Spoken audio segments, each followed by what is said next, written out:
ఓం మహాగణాధిపతయే నమః. ఓం గురుభ్యో నమః. ఓం శ్రీమాత్రే నమః.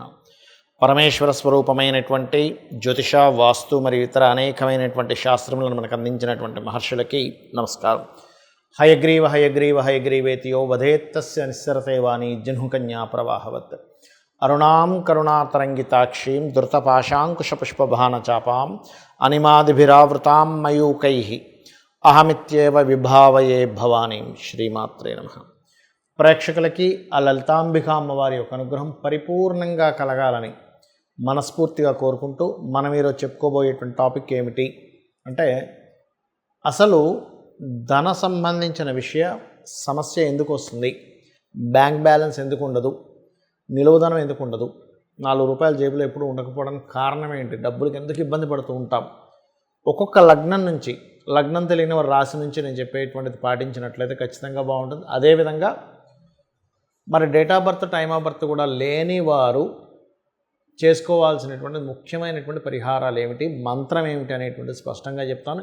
ఇవి పాటించినట్లయితే ఖచ్చితంగా ఇవి పాటించిన రోజు నుంచి స్లోగా రోజులు నెలలు గడుస్తున్నా కొద్దీ 100% మీకు ధనాభివృద్ధి కలుగుతుంది. ఇది గుర్తుపెట్టుకోండి. అదేవిధంగా వాస్తుపరంగా కూడా తీసుకోవాల్సిన జాగ్రత్తలు కూడా చెప్తాను. సింహలగ్నము, సింహరాశి. మీకు మీ యొక్క లగ్నాధిపతి రవి అవుతాడు. మీలో యూనిక్నెస్ ఉంటుంది. అయితే మీ ధనాధిపతి ఎవరు? బుధుడు అవుతాడండి. మీ బుధుడు కనుక బాగున్నాడా, వ్యాపారాల్లో ఇంకా మీరు సంపాదించినట్టుగా ఎవరు సంపాదించలేడు. బుధుడు బాగుంటే. బుధుడు పాడయ్యాడు, అయిపోయింది, క్లోజ్. ఇంకా అంటే వ్యాపారం జోలికి వెళ్ళొద్దు అని మీ జాతకం చెప్తుందని అర్థం చేసుకోవాలి మీరు. బుధుడు బాగున్నాడు, ఏ వ్యాపారమైనా కలిసి వస్తుందండి.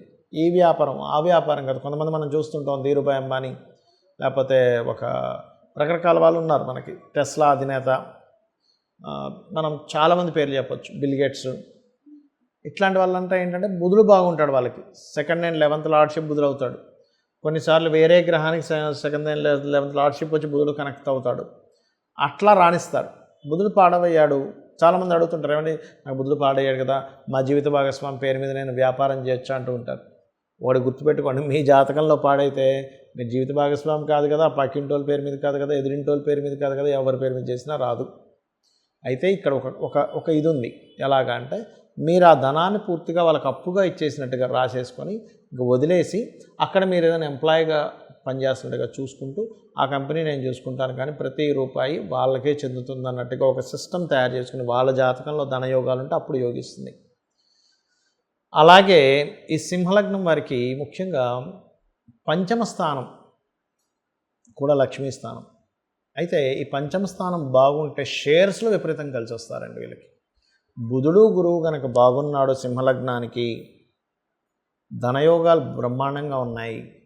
అదేవిధంగా నీచభంగ రాజయోగం, విపరీత రాజయోగం బాగుంది, గోచారం కలిసి వచ్చింది. ఒక్క రాత్రికి కోటీశ్వర్లు అయిపోయినా ఆశ్చర్యపోవాల్సిన పని లేదు. అంత అద్భుతంగా కొన్ని మనం చూస్తుంటాం. కొన్ని కంపెనీస్ ఒక్క రోజులో 30 లక్షల కోట్లు తీసుకొచ్చింది అంటూ ఉంటారు. ఏమిటి, పెద్ద కంపెనీస్ ఉంటాయి, అవి అట్లా ఇస్తూ ఉంటుంది. షేర్స్ అమాంతం పెరిగిపోయి అంటాం. అంటే ఈ కాంబినేషన్ ఉండాలి, అందరూ వెళ్ళిపోయి షేర్లో పెట్టకూడదు. అలాగే మీకు కెరియర్ పరంగా రాణించట్లేదండి, డబ్బులు రావట్లేదంటే వీనస్ పాడయ్యాడని అర్థం చేసుకొని లక్ష్మీ గణపతి ఆరాధన చేయాలి. లేదంటే నాకు ఇన్వెస్ట్మెంట్స్ ద్వారా ఇబ్బంది అవుతున్నాను, ప్రతిసారి ఎక్కడో ఇన్వెస్ట్మెంట్ పెట్టడం డబ్బులు పోగొట్టుకుంటున్నా అంటే చంద్రుడు పాడయ్యాడు, మెడిటేషన్ చేయండి. అలాగే కాస్త అన్నదానం చేస్తూ ఉండండి. అప్పుడు మీకు ఇన్వెస్ట్మెంట్స్ ద్వారా పోయేటువంటి ధనము నిలుస్తుంది. అలాగే మీరు చేయవలసిన మంత్రం ఏమిటి అంటే, ఓం నమో నారాయణ ఎక్కువగా చేయండి, అన్ని విధాలా బాగుంటుంది. ఇక్కడ వాస్తుపరంగా కూడా తీసుకోవాల్సినటువంటి జాగ్రత్త ఏమిటి చూసుకున్నట్లయితే, వాస్తులో ఉత్తరే నిధి సంస్థితం అన్నారు. ఉత్తరంలో పొరపాటును కూడా టాయిలెట్స్ ఉండకుండా చూసుకోండి. ఇది కూడా మెయిన్గా మీకు ఫైనాన్స్ లేకపోవడానికి కారణం. బ్యాంకులో డబ్బులు ఉండట్లేదు అంటే వాయువ్యంలో ఏదైనా దోషం ఉంటుంది. అంటే వాయువ్యం తగ్గడం పెరగడం ఉంటుంది. అంటే కొన్నిసార్లు వాయువ్యంలో కూడా టాయిలెట్స్ అవి ఉంటాయి. అది కూడా మెయిన్ కారణం అవుద్ది. మానసిక స్థితి సరిగ్గా లేకపోతుంది దానివల్ల. ఇక మనీయే ప్రొడ్యూస్ అవ్వటం లేదండి. అసలు ఉత్తరమేమో అవకాశాలు రావట్లేదు, వాయువ్యమేమో బ్యాంక్ బ్యాలెన్స్ ఉండట్లేదు, అసలు మనీ ప్రొడ్యూసే అవ్వట్లేదు. ఆగ్నేయంలో చాలామంది టాయిలెట్స్ పెట్టడం వల్ల కూడా జరుగుతూ ఉంటుంది. స్త్రీ మూలకంగా ఇబ్బంది కూడా వస్తూ ఉంటుంది. అదేవిధంగా తెలియకుండా ఇంట్లో దక్షిణ నైరుతిలో బీరువా పెట్టి అక్కడ మీరు ధనం పెడుతుంటారు. అది వేస్టేజ్ జోన్, దానివల్ల వేస్టేజ్ అవుతూ ఉంటుంది. పడమర వాయువ్యంలో కూడా తెలియకుండా మనీ పెడతారు, దానివల్ల కూడా మీకు మనీ మీద అంటే ఎంతసేపు పోవడమే బాధ అనేటువంటిది జరుగుతుంది. సో వాస్తుపరంగా ఈ జాగ్రత్తలు తీసుకోవాలి. ఇక మరొక విషయం ఏంటంటే, ఇక్కడ నాకు జన్మజాతకం లేదు, ఏమీ లేదు, కానీ విపరీతమైనటువంటి ధన ఇబ్బంది పడుతున్నాను అనుకునేటువంటి వారు, ఒకటి ఓం ధనాధ్యక్ష ధర్మాధ్యక్ష ధనధాన్య వివర్ధనీయ నమః, ఒకటి ఓం సంపత్కరీ సమారూఢ సింధుర వ్రజసేవితాయే నమః, ఈ రెండు చేసుకోవచ్చు. అలా కాదు, ఫైనాన్స్ వల్లే నాకు గొడవలు ఎక్కువగా అవుతున్నాయి, ఆ గొడవలు తగ్గాలి, ఫైనాన్స్ రావాలి. కొంతమంది చూడండి, డబ్బులు ఎవరికో ఇచ్చారు, వాళ్ళ వల్లే బాగా గొడవలు అవుతూ ఉంటాయి. అలాంటప్పుడు 2 మంత్రాలు చేసుకోవాలి. అదేమిటి అంటే, ఓం నవవిద్రుమ బింబశ్రీ న్యక్కారి రతనచ్చదాయే నమః, గుర్తుపెట్టుకోండి. అదేవిధంగా ఓం అపర్ణాయే నమః చేసుకుంటే అప్పులు కూడా తగ్గుతాయి. అయితే మనకి చూడండి, కొన్ని మనకి వీడియోలో చెప్తూ ఉంటారు, చాగంటి వారు కానీ సామవేదం వారు కానీ మనకు వీడియోలో వస్తుంటాయి, లక్ష్మీ స్థానాలు ఇవి లక్ష్మీ స్థానాలు. అవేమిటి అసలు? ఆ లక్ష్మీ స్థానాలు అయితే వాటిని ఏం చేసుకోవాలో చెప్తాను నేను మీకు. ఫస్ట్ ఒకటి ఆవు వెనుక భాగము అంటూ ఉంటారు. అంటే ఆవు వెనక భాగం అంటే ఏం చేయాలండి? లక్ష్మీ స్థానం అంటే ఆవు వెనక భాగాన్ని దండం పెట్టుకోవాలి, నమస్కరించుకోవాలి. ఇలాగా ముందు భాగాన్ని నమస్కరించుకోకూడదు, ఆవు వెనక భాగాన్ని నమస్కరించుకుంటే లక్ష్మీ అభివృద్ధి వస్తుంది. ఎందుకు అంటే, గోవు దగ్గరికి లక్ష్మీదేవి వెళ్ళినప్పుడు గోవు ఇచ్చినటువంటి స్థానం అది, అందుకే ఆవు వెనక భాగంలో లక్ష్మీ స్థానము, ఆవు యొక్క మయంలో కూడా లక్ష్మి ఉంటుంది అంటారు. రైట్. ఇక రెండవది ఏంటి? ఏనుగు కుంభస్థలము అంటూ ఉంటారు. ఏనుగు కుంభస్థలంలో ఉంటే ఏమిటండి అంటే, ఏనుగు కుంభస్థలాన్ని కూడా దండం పెట్టుకోవాలి, అది లక్ష్మీ స్థానం. అంటే ఏమిటి? ఇవన్నీ ఇంద్రుడికి సంబంధించినటువంటిది. ఇంద్రుడు ఏనుగు ఐరావతం అంటారు, మీకు తెలుసు కదా, అందుకే ఇంద్రుడు ఐరావతం మీద తిరగడం అది జరుగుతూ ఉంటుంది.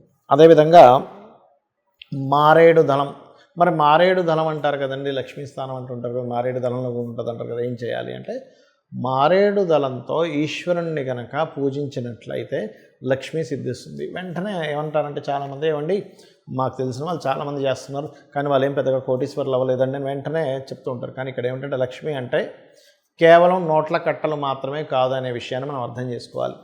సంతాన లక్ష్మి, మంచి సంతానం ఉంటే అది లక్ష్మి, సౌభాగ్యలక్ష్మి, ధనలక్ష్మి, ధాన్యలక్ష్మి, విద్యాలక్ష్మి. అంటే ఏమిటి? మీకు ఒక మంచి విద్య ఉంది, అది కూడా లక్ష్మే. మంచి ధాన్యం ఉంది, లక్ష్మియే. ఆరోగ్యం ఉంది, అది కూడా లక్ష్మియే. అసలు లక్ష్మి అంటే అర్థం ఏమిటంటే గుర్తింపు. మీలో ఉన్నటువంటి టాలెంట్ మీరు గుర్తించి దాన్ని అభివృద్ధి చేసుకుంటే అదే లక్ష్మి. గుర్తుపెట్టుకోండి, మనలో ఉన్న టాలెంట్ మనం ఫస్ట్ గుర్తించాలి. లక్ష్మి నా రూపంలో ఏ రూపంలో ఉంది నా దగ్గర, ఆ రూపాన్ని గుర్తించడమే లక్ష్మి. రైట్. అదేవిధంగా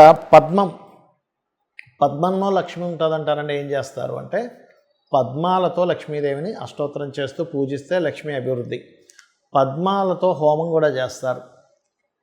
పద్మముకు ఉన్నటువంటి స్థితి ఏమిటి మనం అర్థం చేసుకోవాలి. ఎందుకు పద్మానికి?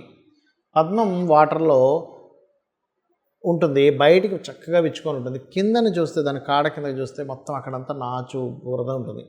అంటే ఏమిటి? ఇక్కడ మనం అర్థం చేసుకోవాల్సింది ఏమిటి? నువ్వు నీ చుట్టూ ఉండేటువంటి పరిసరాలన్నీ ఎలాగున్నా సరే నీ యొక్క బుద్ధిని వికసించుకున్నట్లయితే, ఇది వికసించుకోవడం ఇలా వికసించుకొని ఉంటుంది. నువ్వు ఎక్కడున్నా సరే నీ బుద్ధి వికసించుకున్నట్లయితే లక్ష్మి వచ్చి అక్కడ కూర్చుంటుందని దాని అర్థం పద్మం అనేటువంటిది. అలాగే ఐదవది శ్రీ పాపిట అంటూ ఉంటారు. అంటే ఈ భాగం లలితా సహస్రనామాల్లో ఒక నామం ఉంటుంది, శృతి సీమంత సింధూరి అనేటువంటి ఒక నామం ఉంటుంది. అంటే ఏమిటి? అమ్మవారి యొక్క సంబంధించిన లలితా సహస్రనామాల్లో అమ్మవారి పాదధూలికి సంబంధించిన ఈ పాపిడికి సంబంధించిన నామం అది. అంటే ఇక్కడ మనకి లలితా సహస్రనామాల్లో మరో నామం కూడా ఉంటుంది, సహస్రారాంబుజారూఢ సుధా సారాభివర్షిణి అని. అంటే ఏమిటి? సహస్రారంలో కూర్చొని అమ్మవారు సుధాసార వర్షాన్ని కురిపిస్తుంది. అంటే ఇక్కడ ఉన్నటువంటి అమ్మవారు ఇక్కడ ఉందంటే దాని పాదాలు ఎక్కడ ఉంటాయి? ఇక్కడ ఉంటాయి. అందుకని అక్కడ మనం స్త్రీలు సింధూరం పెడుతూ ఉంటారు. సింధూరం ధరించడం ద్వారా లక్ష్మీ అభివృద్ధి అవుతుంది అంటూ ఉంటారు. ఏమిటండి దానికి ఏమిటండి లక్ష్మీ అభివృద్ధి అవ్వడము అంటే? లక్ష్మి అంటే ఆరోగ్యం అని కూడా మనం చెప్పుకున్నాం. మనము మన చుట్టూ ఉన్న ఆరాతో లోపల ఉండేటువంటి నాడి ఏదైతే ఉంటుందో నాళ్ళు ఉంటాయో దాని ద్వారా కూడా లక్ష్మీ సంబంధం ఉంటుంది. ఎట్లాగా మనకి హెల్త్ బాగాలేదు, లక్ష్మి పోయింది.